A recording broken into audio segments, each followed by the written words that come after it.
नमस्कार, prime time में हाजिर हैं। उत्तर प्रदेश में 4 बार मुख्यमंत्री रही मायावती के खिलाफ उनकी सरकार में नंबर 2 रहे नसीमुद्दीन सिद्दीकी ने मोर्चा खोल लिया है। बेटे सहित पार्टी से निकाले जाने के बाद बसपा के अंदर से निकले विरोधियों की फहरिस्त अब लंबी होती जा रही है। नसीमुद्दीन सिद्दीकी ने उनसे बातचीत के ऑडियो टेप जारी कर दिए जिसमें कथित तौर पर मायावती पैसे की मांग कर रही हैं। इस पर मायावती के ब्लैकमेलर के आरोप के बाद नसीमुद्दीन ने पलटवार करते हुए आज उन्हें देश की सबसे बड़ी ब्लैकमेलर कह डाला है। कहा कि उन्होंने ही फोन टैपिंग सिखाई। हजारों नेता उनकी प्रताड़ना के बाद पार्टी छोड़ने पर मजबूर हुए। नसीमुद्दीन ने यह भी कहा कि मायावती ने उनसे 50 करोड़ रुपए मांगे थे। तो नसीम, सुनते हैं। बहन जी, मैं कह रहा हूँ ना कि मैं बिल्कुल जाऊंगा, मैं थोड़ा यहाँ वो हो जाए। और बहन जी, जो आपका आदेश है, मैं एक एक प्रॉपर्टी बेच करके आपको सौंप दूंगा। बहन जी, मैं बहन जी उसका चाहे वो तो आपके लिए भी जरूरी है ना। तो नसीमुद्दीन के आरोपों के जवाब में मायावती का कहना था कि बसपा सदस्यों के चंदे के सहारे पार्टी चलती है। ये उद्योगपतियों और धन्ना सेठों के पैसे से नहीं। सभी पार्टी नेताओं ने सदस्यता की रसीद पैसे के साथ पार्टी मुख्यालय में जमा कर दी थी, लेकिन नसीमुद्दीन ने केवल 50% पैसा ही जमा कराया था। उनसे बार बार पैसा जमा करवाने को कहा गया, लेकिन वो आनाकानी करते रहे। जो पार्टी अध्यक्ष की बात टेप करता होगा वो अन्य नेताओं की भी करता होगा। ये काम ब्लैकमेलर करते हैं। जो आदमी बीएसपी में रहकर जिसको इतना बढ़ावा दिया हो, अपने राष्ट्रीय अध्यक्ष की बात को टेप कर सकता है और उसको अपने हिसाब से काट छाट करके मीडिया के सामने दिखा सकता है, तो वो उससे आप लोग समझ सकते हैं कि जहां जहां भी मैंने इनको लगाया तो वहां इन्होंने टेपिंग ब्लैकमेलर के रूप में काम करके किस तरीके से हमारी मूवमेंट को इन्होंने धक्का पहुंचाया, कितना मूवमेंट को इन्होंने नुकसान पहुंचाया है। तो इस साल हुए विधानसभा चुनावों में 403 में से बसपा को सिर्फ 19 सीटें मिली थी और 2014 के लोकसभा चुनावों में बीजेपी की लहर में एक भी सीट बहुजन समाज पार्टी को नहीं मिली थी। तो क्या कारण है कि दलितों की अगुवाई करने वाली मायावती की पार्टी को नेता छोड़ रहे हैं या निकाले जा रहे हैं? नसीमुद्दीन सिद्दीकी पार्टी का मुस्लिम चेहरा हुआ करते थे। राज्यसभा सांसद रहे ब्रजेश पाठक ने विधानसभा चुनाव से पूर्व बसपा छोड़कर बीजेपी का दामन थाम लिया था। ब्राह्मणों का बड़ा चेहरा हुआ करते थे। वे अब बीजेपी की योगी सरकार में मंत्री हैं। स्वामी प्रसाद मौर्य बसपा के पूर्व महासचिव और नेता प्रतिपक्ष ने भी विधानसभा चुनाव से पहले इस्तीफा दे दिया था। कहा था कि मायावती दलित नहीं दौलत की बेटी हैं, चुनाव से पहले टिकट नीलाम करती हैं, गरीबों नहीं बल्कि पैसों को वो सलाम करती हैं। अखिलेश दास गुप्ता एक समय मायावती के बेहद खास हुआ करते थे। पहले ऐसे व्यक्ति थे जिन्होंने खुलकर मायावती को आंखें दिखाई थी। आरोप लगाया था कि मायावती ने राज्यसभा के टिकट के लिए उनसे 200 करोड़ रुपए मांगे थे। वे बाद में कांग्रेस चले गए। कुछ दिन पहले उनका स्वर्गवास हो गया। आर.के. चौधरी ने भी विधानसभा चुनाव से पहले बसपा छोड़ दी थी। दारा सिंह चौहान भी मायावती के करीबी थे। बीजेपी में जाकर अब मंत्री बन गए हैं। राजेश त्रिपाठी बाहुबली नेता हरिशंकर तिवारी को हराने वाले राजेश त्रिपाठी बसपा के विधायक थे जो भाजपा में चले गए थे। तो हाल के नेताओं का जिक्र यहाँ पर किया गया है। तो क्या कारण रहा कि बसपा इस तरह से बिखर रही है? क्या कारण कि बसपा का वोट शेयर लगातार कम होता जा रहा है? क्यों दलित वोट खिसका है और क्यों पार्टी के पुराने नेता छोड़ रहे हैं? क्या मायावती कमजोर होती जा रही है? आज समझने की कोशिश हम करेंगे प्राइम टाइम में। तो हमारे साथ खास मेहमान आपको बता दें जुड़ चुके हैं। सुधींद्र भदौरिया नेता हैं बहुजन समाज पार्टी के, हमारे साथ यहाँ पर हैं। कमाल खान हमारे सहयोगी होंगे और शरद प्रधान वरिष्ठ पत्रकार भी हमारे साथ जुड़ चुके हैं। लेकिन कुछ देर पहले शाम को मैंने नसीमुद्दीन सिद्दीकी से बातचीत की थी, तो बातचीत आपको सुनाते हैं। नसीम जी, मेरा पहला सवाल आपसे यही था कि मायावती ने आपको हटाते हुए कहा है कि आपके पास बेनामी संपत्ति है, गैर कानूनी बूचड़खाने चलाते हैं और पैसे लेते हैं, वादे करते हैं। मैं उनसे प्रमाण चाहूंगा कि कहाँ बेनामी संपत्ति है, कहाँ जो अवैध बूचर खाने कहाँ हैं। ये मनगढ़ंत और झूठी कहानी बनाने से काम नहीं चलेगा, क्योंकि उन्होंने मुझसे फिरौती मांगी है और उस फिरौती की बात को छिपाने के लिए वो झूठी साजिशन इस तरीके की बात कर रहे हैं। उन्होंने आपको ब्लैकमेलर कहा है और ऑडियो टेप में उन्होंने कहा है कि आपकी आवाज ज्यादा सुनाई नहीं देती है, काट छाट हुई है।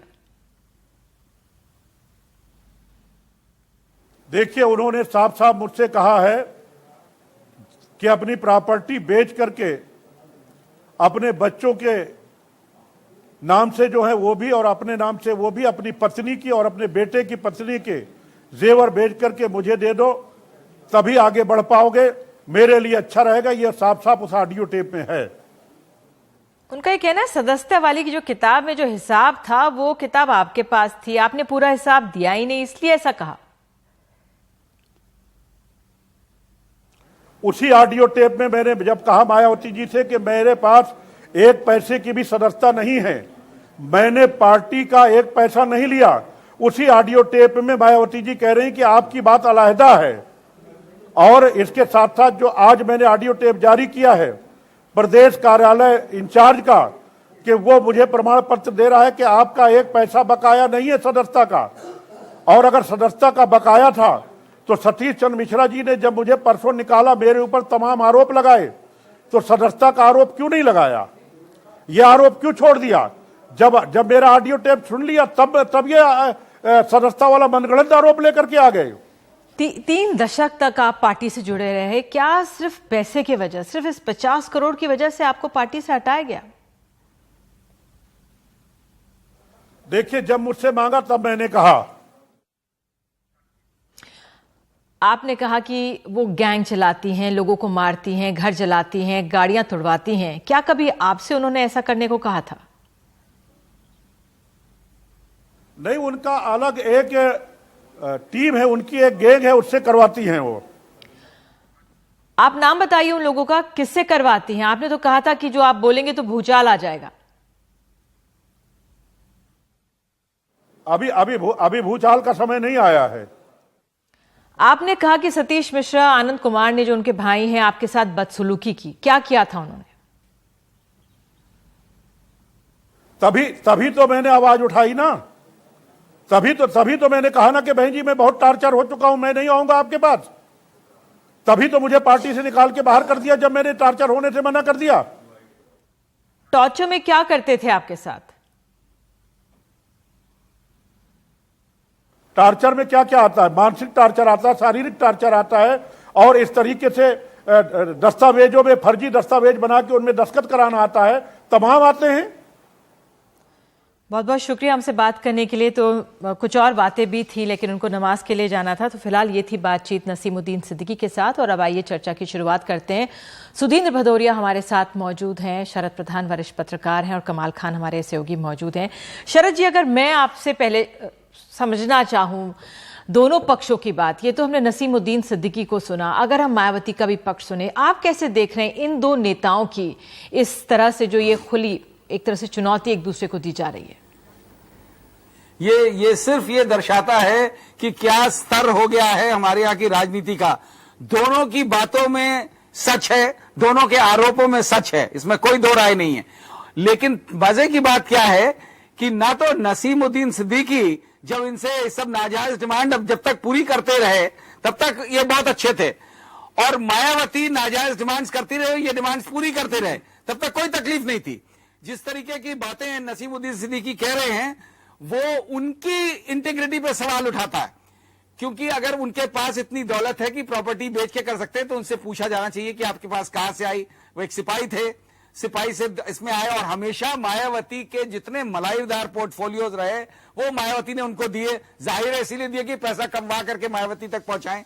मायावती की पार्टी की पॉलिटिक्स शुरू से पैसे के में केंद्रित रही है, सब कुछ money money and money and more money. बिल्कुल, जब लोकायुक्त बहुत वफादार काफी साथ निभाया था, और जब लोकायुक्त की जांच और आरोप उन पे लगे थे तो और मंत्रियों को हटा दिया गया था, लेकिन मायावती ने इन पर कोई कार्रवाई नहीं की थी।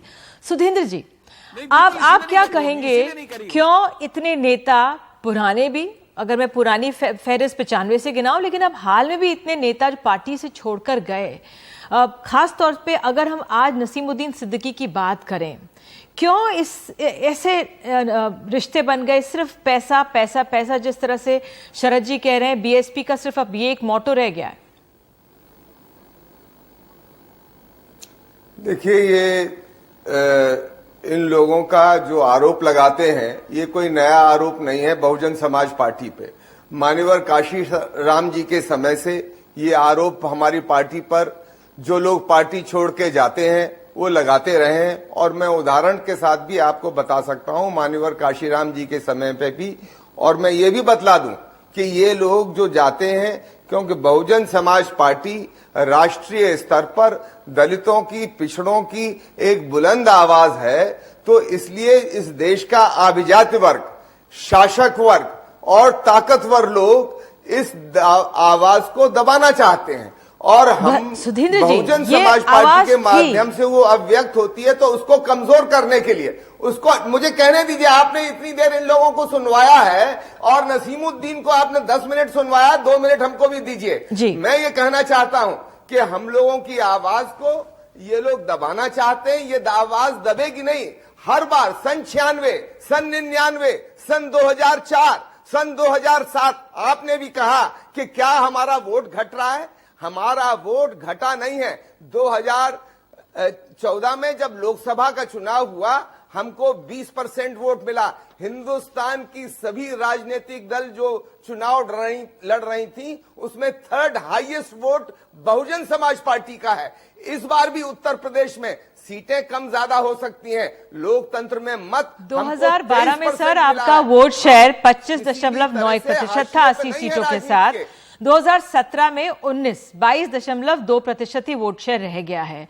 तो बहरहाल ये गिरावट अगर आप माने या ना माने, ये आंकड़े हमारे सामने हैं। आपको वोट मिला। मैं आपको निधि जी मैं आपको करेक्ट कर दूं, हमको 19.9% मिला है। 20% समाजवादी 0.1% का अंदर है, और अभी भी हमको 23% वोट करीब मिला है, किसी से कम नहीं है। ये ईवीएम के माध्यम से मैनेज चुनाव हुआ है। हम उत्तर प्रदेश के और देश की जनता के बीच में आज चुनाव आयोग में भी इस बात पर बहस हुई है, पर मैं अभी इस समय केंद्रित रखना चाहूंगा अपनी बात को। नसीमुद्दीन सिद्दीकी ये अनर्गल प्रलाप कर रहे हैं। ये इतने वर्ष 30 वर्ष से पार्टी में रहे। जब इनसे कार्यकर्ताओं का जो दलित हैं, पिछड़े हैं, गरीब हैं, अल्पसंख्यक हैं, महिलाएं हैं, उनकी मेहनत का पैसा एक कूपन 5,000 100 कूपनों की कॉपी होती है, 50 रुपए की मेंबरशिप होती है। मैं भी एक इसका पार्टी का साधारण कार्यकर्ता हूं। हम सब लोग पार्टी का पैसा जमा करते हैं। ये 4 मंडल के इंचार्ज थे।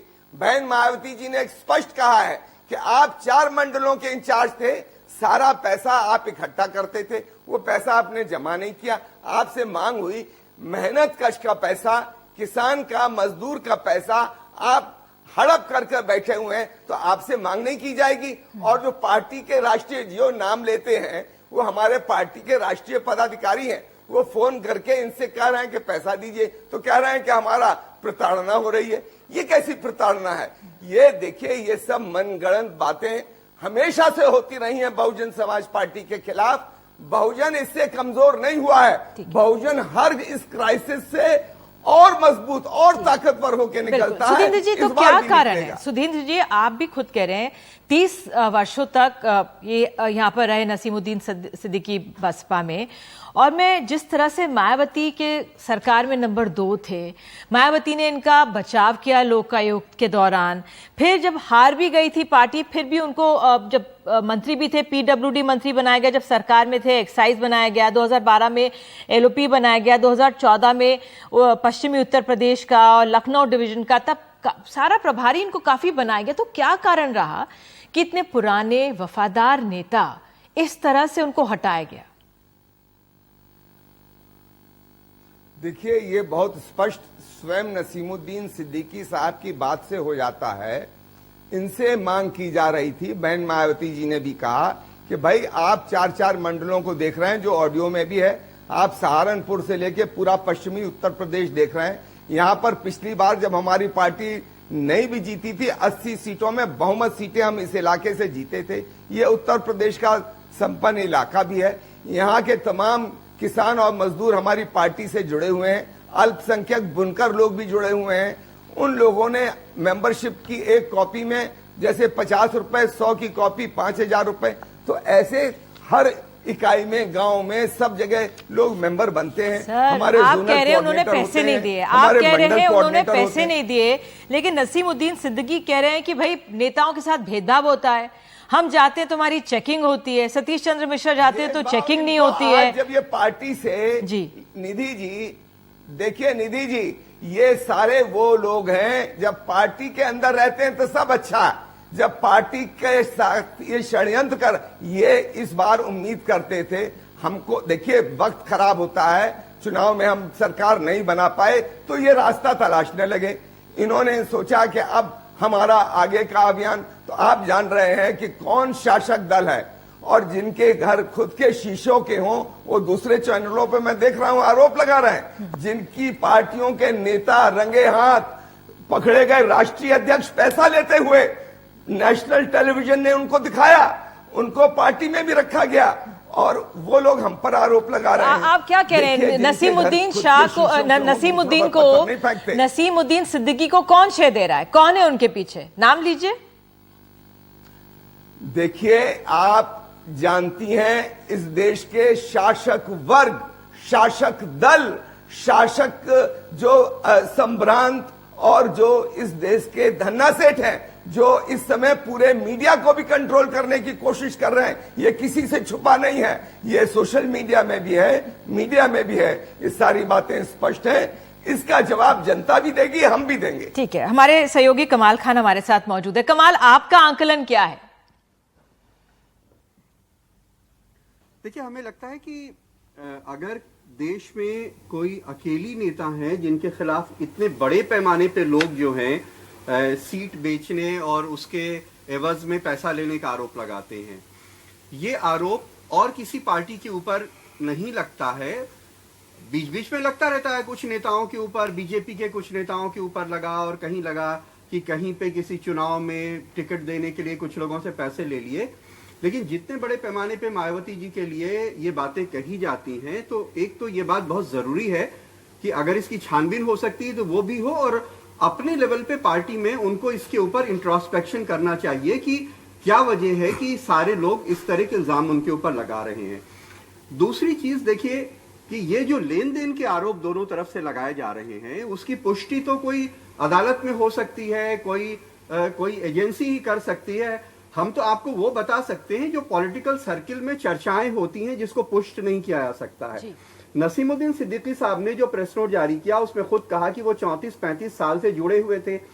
जो आम परसेप्शन है वो ये है कि वो बेइंतहा मेहनती आदमी है, और दूसरा परसेप्शन ये है कि वो सबसे ज्यादा बड़े फंड रेजर हैं, उनसे ज्यादा पैसा पार्टी के लिए कोई जमा नहीं कर सकता है। जिस तरह से ये पैसों के लेन देन की बात हो रही है, तो उससे ऐसा लगता है कि शायद कोई बहुत बड़ा अमाउंट इन्वॉल्व है, जिसके कारण मायावती को इतना बड़ा फैसला लेना पड़ा कि 35 साल पुराने साथी को उन्हें पार्टी से निकालना पड़ा, जो उनके इतने काम के रहे हैं, और एक मुस्लिम फेस के तौर पे वो उनको पेश किया जाता रहा है। अब अगर देखिए ये तो सिर्फ आरोप प्रत्यारोप है। जो बाहर सियासी हलकों में लोग कह रहे हैं, वो कह रहे हैं कि भाई जो इल्जाम है कि 1-1.5 लाख से लेकर के 1.5 करोड़ से लेके 8-8 करोड़ तक सीट के लिए गए। मोटे तौर पे अगर माना जाए कि एक सीट पे 3 करोड़ लिए गए, तो 403 सीटों पे 1200 करोड़ लिए गए। कुछ लोग नसीमुद्दीन साहब के घर में, जो उनके समर्थक थे, जब उनकी प्रेस कॉन्फ्रेंस हो रही थी तो उनके लॉन में ये चर्चा कर रहे थे कि फर्स्ट, सेकेंड और थर्ड फेज के बहुत सारे ऐसे उम्मीदवार थे जिन्होंने नोटबंदी के बाद, पहले चूंकि ये पैसा आ गया था और उनको वापस किया गया कि आप इसको बदल के लाएं, तो फर्स्ट, सेकेंड और थर्ड फेज के बहुत सारे लोगों को नसीमुद्दीन साहब ने पैसा दिलवाया कि वो बदल के लाएंगे, लेकिन वो चुनाव में बिजी होने का बहाना बना के, और बहुत लोगों ने कहा कि अभी पैसा मार्केट में नहीं, हम आपको देंगे, और उन्होंने पैसा दबा लिया।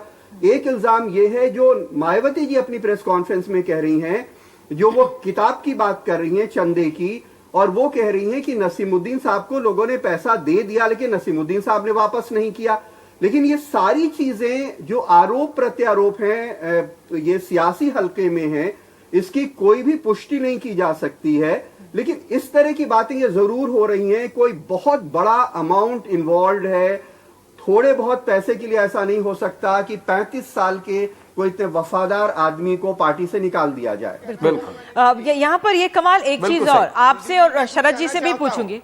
जी जी भदौरिया जी। जी जी, ये हम लोगों को कटघरे में खड़ा किया जा रहा है, हमको कुछ कहना है। जी बोलिए सर। देखिए, इस समय देश में दो बड़ी पार्टियां, एक का व्यापम स्कैम है जो 50,000 करोड़ रुपए से ज्यादा है, हम पर कुछ 100 करोड़ जो भी सदस्यता का और जो तो चुनाव आपकी लड़ने के पार्टी पैसे के का, अंदर पर चर्चा हो रही है। जो दलित की आवाज है, जो पिछड़ों की आवाज है, उसको कुचला जा रहा है, उसको मीडिया में भी उछाला जा रहा है। मैं कहना चाहता हूं कि 50,000 करोड़ का व्यापम स्कैम है, 50 से ज्यादा जाने गई हैं, हम पर आरोप लगा रहे हैं लोग। भदौरिया जी, पहले अपने गिरेबान में झांक के देखें। स्वामी प्रसाद मौर्य एक बड़ा नाम थे। कॉमनवेल्थ सुनिए सर। घोटाला, मैं कहना चाहता हूं, कॉमनवेल्थ घोटाला, तमाम घोटाले हुए हैं इस देश। सर आज तो बहुजन समाज पार्टी पे हम डिस्कस कर रहे हैं, लिंक आ जाएगा आपका। सर स्वामी प्रसाद मौर्य कहते हैं कि मायावती, लोगों पर, सर जो आपकी पार्टी में थे स्वामी प्रसाद मौर्य एक बहुत इंपॉर्टेंट नेता थे, मंत्री थे, वो जाते हुए कहते हैं, इस्तीफा देते हैं चुनावों से पहले, वो कहते हैं वो दलित की नहीं दौलत की बेटी है। सुनिए सर। बाबा साहब भीमराव अंबेडकर, मान्यवर काशीराम, इन लोगों को भी धोखा देकर लोग गए और इन पर इसी तरह के आरोप लगाकर गए थे। ये कोई नई बात नहीं है हमारे आंदोलन में। नहीं शरद जी क्या ये जो पैसे की स्वामी प्रसाद मौर्य गए तो वो जिस तरह से गए कि ये दलित की बेटी नहीं है दौलत की बेटी हैं, सीटें नीलाम होती हैं, ये चर्चाएं जिस तरह से कमाल बता रहे हैं कि अगर सपोज मोटे तौर पर 1200 करोड़ की बात थी, एक तो नोटबंदी का असर ये पड़ा और शायद वो पैसा फंस गया होगा, उसकी बौखलाहट होगी, वो दे पा रहे होंगे नहीं दे पा रहे होंगे, बहरहाल ये अंदर की स्थिति है, हम सब नहीं जानते। लेकिन क्या जो ये पैसे का बोलबाला है, जो पैसा चाहिए, मायावती जी कहती हैं एक बहुत कद्दावर नेता रही हैं, उत्तर प्रदेश जैसे राज्य में जहां पे पितृसत्ता चलती है वहां पर अपनी राजनीतिक इतनी पृष्ठभूमि बनाना, 4 बार मुख्यमंत्री बनना कोई आसान काम नहीं है, बहुत उन्होंने मेहनत करके अपने लिए जगह बनाई है। लेकिन क्या कुछ बिगड़ा शरद जी कि सिर्फ पैसे पे आकर ऐसा लगता है कि बार बार ये पैसा, अखिलेश दास नहीं रहे लेकिन तब सुना था 200 करोड़ की बात जो राज्यसभा सीट के लिए मांगा, तो बार बार इस पैसे का जिक्र, और उनको कुछ परहेज भी नहीं रहा है, मायावती को हमेशा खुलकर अपने जन्मदिन पे मानती रही हैं पैसा और कहती हैं कि हम तो चंदे से चलते हैं, लेकिन ये पैसा क्या हावी हो गया पार्टी पर? देखिए पैसा शुरू से हावी रहा है इन मायावती के, मैंने जैसा कहा कि उनका ऑब्जेक्टिव यही था पॉलिटिक्स में। मेहनत मायावती ने उसने नहीं करी जिस तरह से काशीराम ने मेहनत करी थी और पार्टी बिल्ड करी। मायावती को तो सोने के प्लेटर पे मिला ताज। देखिए ये जितने नेता जिनका नाम लिया जिन्होंने छोड़ा, एक तो साइड ये हो गई, दूसरी बात ये है कि चाहे वो अखिलेश दास हो, चाहे स्वामी प्रसाद मौर्य हो, चाहे नसीमुद्दीन सिद्दीकी हो, इन सबके मुंह तब खुले जब तक ये खामोश रहे जब ये लोगों ने भी पैसा देकर के मायावती को फायदे उठाए, इसमें कोई दो राय नहीं। और जाहिर है जो पैसा देता है वो नाजायज पैसा ही होता है। ये बोलना तब शुरू करते हैं जब ये निकाल दिए जाते हैं, और निकाले इसलिए जाते हैं बिल्कुल स्पष्ट है कि मायावती की डिमांड्स पूरी नहीं कर पाते। मायावती का जो पैसे की हवस होती है वो बढ़ती जाती है, डिमांड बढ़ती जाती है, और ये होता रहा है, ये बड़ा ओपन सीक्रेट रही है। ये कोई इसमें कोई कानूनी सबूत की जरूरत नहीं है, ये कॉमन परसेप्शन है, कॉमन बात होती है। जो कमाल ने बताया ये टिकट्स को लेकर के नोटबंदी का जो सिलसिला है, ये बड़ा स्पष्ट था कि जो पुराने नोट मिले थे मायावती ने उन सबको 105 लोगों को टिकट्स दिए थे, और यही रेट था, 50 लाख से लेकर के 4 करोड़ तक का रेट था।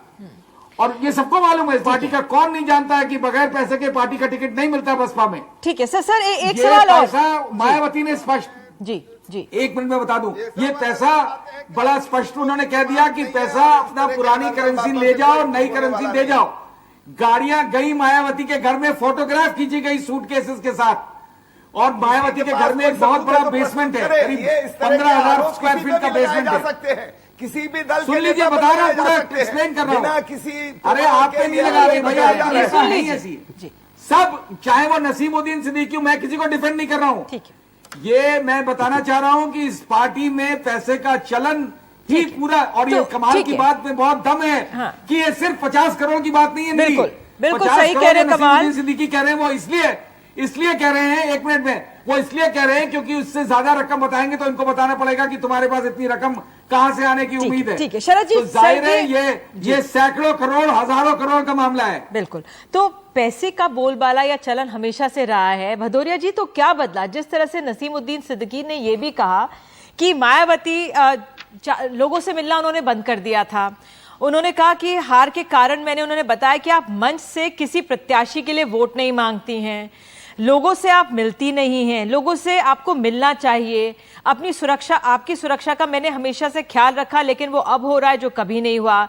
आप पेन घड़ी सब रखवा लेती हैं, सतीश चंद्र मिश्रा की गाड़ी के लिए तुरंत गेट खुलवा लेती हैं। तो क्या जो मायावती का, क्या जिस तरह से उन्होंने कहा कि आप प्रत्याशियों के लिए वोट मांगे, लोगों से मिले, क्या मायावती अब लोगों से मिलना उन्होंने कम कर दिया था? इस बार के चुनावों में विधानसभा ज्यादा खुल के प्रचार नहीं किया था, अपने प्रत्याशियों के लिए वोट नहीं मांगे थे। क्या बदलाव आया? क्योंकि पैसे से जुड़ाव तो हमेशा से रहा है, लेकिन क्या बदलाव आया उनकी राजनीति में जो इस तरह से ये हालत रही? अगर आप उत्तर प्रदेश के इस बार के चुनाव की भी सभाएं देखें तो हर जिले में जाकर, और मैं जिस जिले का हूं इटावा में, इतनी बड़ी सभा न मोदी जी कर पाए न कभी कर पाएंगे। वहां पर बकेवर के अंदर लाखों लोग एकत्रित हुए। मैं एक जिले की बात बता रहा हूं, उत्तर प्रदेश का कोई भी जिला नहीं था जहां पर लाखों लोग नहीं। और मैं तो बहुत साधारण कार्यकर्ता हूं, मुझे भी बहन मायावती जी से मिलने का अवसर मिलता है, सभी कार्यकर्ताओं को अवसर मिलता है, और ये सब वो लोग हैं जिन्होंने इस पार्टी से लाभ लिया। लाभ लेके जब लंबा संघर्ष का समय आया तो ये पीठ दिखाने लगे हैं और ये अब अपना बाहर का रास्ता तलाश कमाल, रहे हैं। आप कैसे तो देखेंगे कमजोर क्या लोग मायावती हैं, जी की जा रहे हैं, स्ट्रैटेजी में घुटने टेक लिए हैं इन्होंने। हर कोई घुटने टेकेगा। कमाल, आपको क्या उनकी रणनीति में बदलाव नजर आया मायावती की? कमाल, देखिए ऐसा है, दो चीज है। एक तो भदौरिया साहब अभी पहले जो बात कह रहे थे, हम भी उसका समर्थन करते हैं इस बात का कि मायावती के ऊपर इल्जाम है, इसीलिए बहुजन समाज पार्टी 30 वर्षों में, इस 30 वर्षों में सब मेरे पास एक मिनट रह गया, मुझे कहा जा रहा है प्राप्त हुआ था, समाप्त करने न दीजिए, कांग्रेस पार्टी को ये प्राप्त हुआ था। हम 30 वर्षों में हिंदुस्तान की तीसरी लार्जेस्ट पार्टी है, कम्युनिस्ट पार्टी भी नहीं है। ठीक है सर। जी कमाल। नहीं, देखिए भदौरिया साहब अभी जो एक चीज कह रहे थे उसका हम भी समर्थन करते हैं कि मायावती के ऊपर तो ये इल्जाम है कि वो कुछ सीटों पे कुछ करोड़ रुपए ले लेती हैं। वो हमेशा से कहती है गरीब लोगों की पार्टी है, मैं धन्ना सेठों से चंदा नहीं लेती हूं, मैं आम लोगों से लेती हूं, और इल्जाम ये है कि वो टिकट देने के लिए लेती हैं। बहुत सारी बड़ी पार्टियां हैं जिनको देश के बहुत बड़े बड़े उद्योगपति हैं, बिल्कुल मायावती जितना लेती हैं उससे दसियों सैकड़ों गुना ज्यादा लेते हैं, और शायद उनकी उतनी ज्यादा चर्चा नहीं होती है। ये भदौरिया साहब की बात का हम समर्थन करते हैं। 2014 में इस देश में बीजेपी ने जितना महंगा चुनाव लड़ा है, जो सामने देख के नजर आता है, शायद मायावती कभी नहीं लड़ पाएंगी। लेकिन दूसरा आप जो सवाल पूछ रही है मायावती की रणनीति में, संक्षेप में कमाल, समय बहुत कम रह गया। जी नहीं, मायावती जो है वो निकलती नहीं है। तमाम हरियाणा में दलितों के ऊपर अत्याचार हो गए, बहुत जगह यूपी में होता है, सहारनपुर में अभी हो रहा है। वो लोगों से मिलती नहीं है, वो सिक्योरिटी का एक घेरा बना के रखती हैं, क्योंकि उनको एक मानसिक एक खौफ है कि वो बाहर निकलेंगी तो वो उनकी जान को खतरा है। और कुछ उनके करीबी लोग हैं जो उनको डरा के रखते हैं कि वो जनता से ना मिलने पाए। इसकी वजह से जो भी उनका फेलियर है उसका एक बड़ा कारण ये है कि वो जनता के बीच में नहीं जाती हैं, जनता से नहीं मिलती हैं। चंद लोग हैं जिनकी उनके तक एक्सेस है। बड़े से बड़े लोग, जब वो यहाँ पे उत्तर प्रदेश की चीफ मिनिस्टर थी, उनके मिनिस्टर नहीं मिल पाते थे, उनके विधायक नहीं मिल पाते थे, और इस बात के हम लोग गवाह हैं, और ये बिल्कुल सच है। और भदौरिया साहब भी जब टेलीविजन पे नहीं बैठे होंगे, वो हमसे बड़े हैं, बाद में शायद वो ये बात स्वीकार करेंगे। बिल्कुल। आप मुझे कहा जा रहा है कि समय मेरा समाप्त हो गया चर्चा का। बिल्कुल सही कमाल आपने समझाया कि किस तरह से मायावती की रणनीति में किस तरह से बदलाव आया है। पैसे का बोलबाला रहा है बहुजन समाज पार्टी में, लेकिन अब किस तरह से इसने इतना विकराल रूप हासिल कर लिया कि पार्टी बिखरती सी बिल्कुल नजर आ रही है। और मायावती को खुद लोगों के बीच जाना चाहिए, नेताओं से मिलना चाहिए, और बहरहाल उम्मीद यही करेंगे कि पार्टी आगे बढ़ती रहे। फिलहाल प्राइम टाइम में चर्चा में इतना ही। एक छोटा सा ब्रेक हम प्राइम टाइम में लेंगे और ईवीएम की पड़ताल पर एक खास रिपोर्ट, आखिर क्यों नहीं हो सकती ईवीएम हैक, इस पर हमारे 2 सहयोगियों की विशेष रिपोर्ट आपको दिखाएंगे। आप लोग भी लौटिएगा प्राइम टाइम में।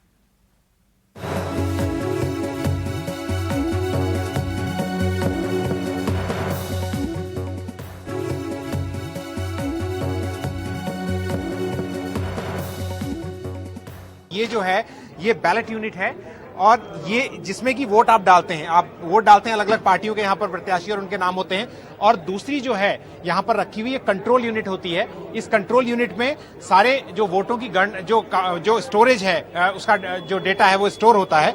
और जिसका चर्चा हो रहा है, जो कम टीवी पर दिखाई देती है, अभी जिसके विजुअल्स कम उपलब्ध हैं, वो है ये voter verifiable paper audit trail यानी वीवीपैट, जो कि पर्ची इसमें गिरती है। तो हम सर आपसे जानना चाहते हैं पहले तो कि संक्षेप में पहले तो आप एक वोट डाल के दिखाएं और वो वीवीपैट कैसे काम करेगा लोगों के लिए थोड़ा समझाते हुए बताएं। एक्चुअली जब वोटिंग होता है तो सबसे पहले बैलेट बटन प्रेस करता है to energise this do machine, यानी मशीन को एक्टिवेट करते हैं। क्योंकि अगर ये बैलेट प्रेस नहीं होगा तो ये कुछ भी कीजिए कुछ नहीं होने वाला। ठीक है। सपोज आप यहाँ प्रेस भी करिएगा तो कुछ नहीं होगा जब तक यहाँ के प्रिसाइडिंग ऑफिसर यहाँ पे बैलेट इशू ना करे, ताकि कोई फर्जी वोट ना और फर्जी वोट ना करे। फिर उसके बाद चलिए इसको ऑन कर दिया, बैलेट प्रेस कर दिया मैंने जी। तो ये देखिए यहाँ पे भी लाइट बिजी हो गया, यहाँ भी रेडी हो गया और यहाँ पे भी यहाँ लाइट रहता है ऑटोमेटिकली। ठीक है, उसके बाद वोटर जाता है, वोट डालता है, किसी को भी आप वोट डाल सकते हैं। माना मैंने जी को वोट डाला। हाँ ठीक है, आप जी यहाँ दिखाएंगे, जी को डालिए, नहीं पहले जी को डालिएगा तो यहाँ लाइट ग्लो होगा। ठीक है, ठीक है। और यहाँ पे प्रिंट होगा, जो लिखा हुआ है जी और 7 नंबर का ये है और प्रत्याशी। ठीक है, तो इससे ये जो है इससे पता चलता है कि जो वोट आपने डाला और ये बीप बजने के साथ वो किसको गया। तो ये एक verifiable voter verifiable paper audit trail इसीलिए इसे कहा जाता है। लेकिन ये बताएं कि ये तो वोटर को पता चल गया, लेकिन इसके अंदर स्टोरेज रहेगा ये पूरा स्लिप का। स्लिप स्टोरेज रहेगा। ये जो कंपार्टमेंट है ये सील रहते हैं ड्यूरिंग पोल। ये पूरा स्लिप इसी में रहेगा। खोल के दिखा सकते हैं? खोल के दिखा तो सकते हैं बट उस वक्त नहीं खोल सकते। तो इसके अंदर इस तरह से सारे ये इस टाइप का स्लिप है। ठीक है, लेकिन सवाल है कि क्या इस ईवीएम को हैक नहीं किया जा सकता? क्या इसके साथ छेड़खानी नहीं हो सकती? बता रहे हैं मेरे साथी पल्लव बागला। लोग कहते हैं कि हम इसका मदरबोर्ड बदल दें, तो क्या इसका मदरबोर्ड बदल जाएगा और मदरबोर्ड बदलने से क्या होगा? सर, इस डिटेल में जाने के लिए जैसे मशीन का प्रोसेस है, स्टार्टिंग हम करते हैं मशीन की एफएलसी से। पहले एफएलसी कुछ लोग कर, ये बताओ मदरबोर्ड बदलने पे क्या होगा? मदरबोर्ड बदलने, सर अगर हम इस मशीन का मदरबोर्ड बदल देते हैं और इसमें ट्रांजिस्टर का मदरबोर्ड लगाते हैं तो फिर ये ट्रांजिस्टर का काम करेगा। अगर हम इसमें वॉशिंग मशीन का मदरबोर्ड लगा देते तो वॉशिंग मशीन का काम करेगा। तो वो इलेक्ट्रॉनिक वोटिंग मशीन नहीं रह गई, वो कुछ भी आप बना सकते हो। लेकिन ये सारा का सारा प्रोसेस जो है वह ECI का नहीं है। आपका कहने का मतलब है कि देखिए मूल तत्व मदरबोर्ड है जो कि इम्पोर्टेंट है, और अगर आप इसका मदरबोर्ड बदल दें तो ये इलेक्ट्रॉनिक वोटिंग मशीन नहीं रहेगी। जैसा आपने कहा, अगर इसमें हम ट्रांजिस्टर का मदरबोर्ड डाल दें तो ये ट्रांजिस्टर बन जाएगा, गाना बजने लगेगा, इसमें ये इलेक्ट्रॉनिक वोटिंग मशीन नहीं रहेगी। अगर इसमें से जब बैलेट यूनिट दबाते हैं और इसमें से कंट्रोल यूनिट से कैसे दबाते हैं बैलेट यूनिट, क्या होता है? क्या इसको कई बारी दबा सकते हैं? क्या इससे कोड फीड हो सकता है? हाँ, मैं दिखाता हूँ सर। जैसे हमने अभी एक वोट डाला, वोट डालने के बाद हमने बैलेट दिया प्रिसाइडिंग ऑफिसर ने, और हम यहाँ पे वोट डालते हैं। जैसे हम यहाँ पे किसी भी नंबर को आप ही वोट डालिए। अब देखिए, मैं कोशिश करता हूँ कि लकी 7 को वोट डालें और उसके बाद मैं और बटन भी दबाऊंगा जिससे कि कहीं कोड जा सके। देखिए, मैं एक दबाया, 1 या 7 की लाइट जल गई। अब उसके बाद मैं दबाता हूँ दूसरे बटन, तो ये बटन तो दब रहे हैं, लेकिन अंदर कोई मटेरियल जा रहा है? नहीं जा रहा है। बिल्कुल नहीं जा रहा है। सिर्फ जो आपने बटन दबाया उसी का पर्ची हमारा वीवीपैट को आपके सामने नजर आ रहा है। सिर्फ उसी का वीवीपैट का पर्ची से निकलेगा जो बटन आपने दबाया। अब एक बारी और दबाइए इसको जरा। और दबाइए, मैं फिर से देता हूँ सर। हाँ। उसके बाद अब मैं 9 नंबर का बटन दबाता हूँ। उसके बाद मैं कोशिश करूंगा कि इसमें एक सीक्रेट कोड 1 2 3 4 का डालूं।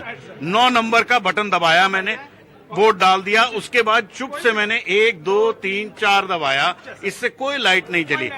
अब इससे कोई सिग्नल गया इसमें? कोई सिग्नल नहीं गया सर, बिल्कुल कोई सिग्नल नहीं गया। और जिस मशीन को जो आपने बटन दबाया, जैसे 9 नंबर आई दबाया आपने, वही 9 नंबर का पर्ची दबेगा और 9 नंबर का डाटा ही हमारा CU में जा करके इंटैक्ट होगा, वो जा करके हमारे मेमोरी में चला जाएगा।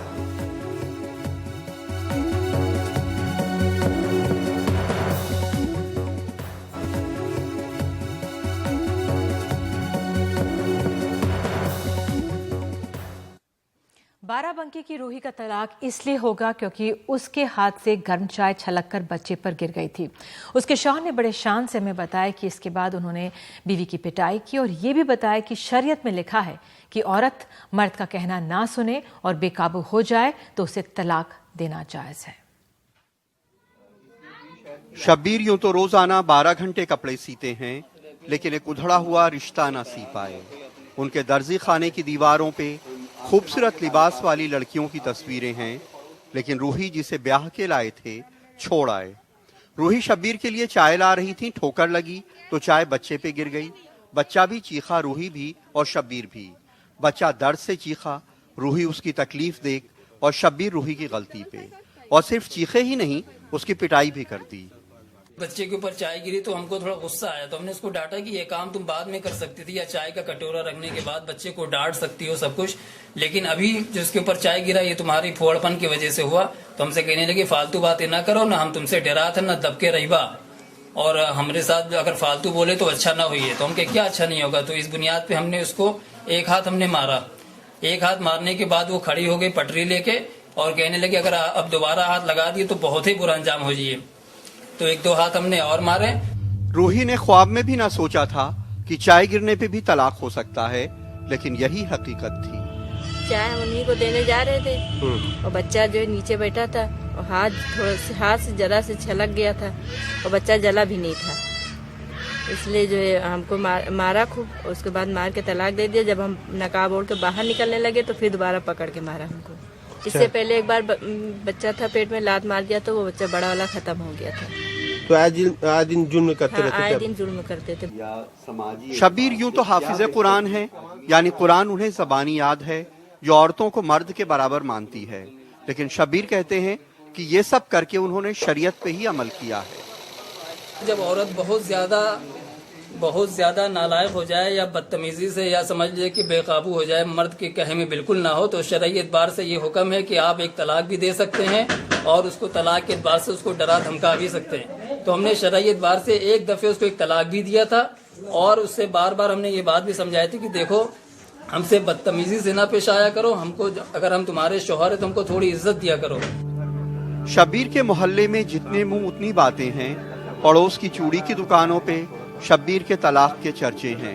पास में अंडा बेचने वाले अनवर ज्यादा पढ़े लिखे तो नहीं हैं, लेकिन शब्बीर से नाराज हैं और 3 तलाक के सख्त खिलाफ। और तलाक पर रोक लगना चाहिए। 3 तलाक तो अच्छी बात नहीं है, जो दोनों फैमिली का नुकसान होता है। इसमें जो देने वाला को और न देने वाले को फिर नुकसान होती है और फिर पछताते हैं। फिर बहुत पछताते हैं। फिर बाद में दोनों फैमिली ऐसे पछताते हैं जिससे जहाँ पर कुछ उनका भी लूट गया है, उनका भी लूट गया है। कुछ इलाके के कई बड़े बुजुर्ग और तमाम मजहबी लोग इस बात की कोशिश में हैं कि सुलह का किसी तरह कोई ना कोई तरीका निकल आए और घर टूटने से बच जाए। शब्बीर के पड़ोस में ही शहनाज परवीन की दुकान है। शब्बीर की हरकत से वो सकते में हैं, खासकर इस ख्याल से कि कहीं शब्बीर रूही का हलाला न कराए। शौहर अगर गुस्से में तलाक दे दे फिर पछताए तो वो तलाकशुदा बीवी के साथ दोबारा तभी रह सकता है जब उसकी किसी और मर्द से शादी हो जाए, उससे मियाँ बीवी के रिश्ते कायम हों और फिर दूसरा शौहर उसे तलाक दे दे। इसी को हलाला कहते हैं।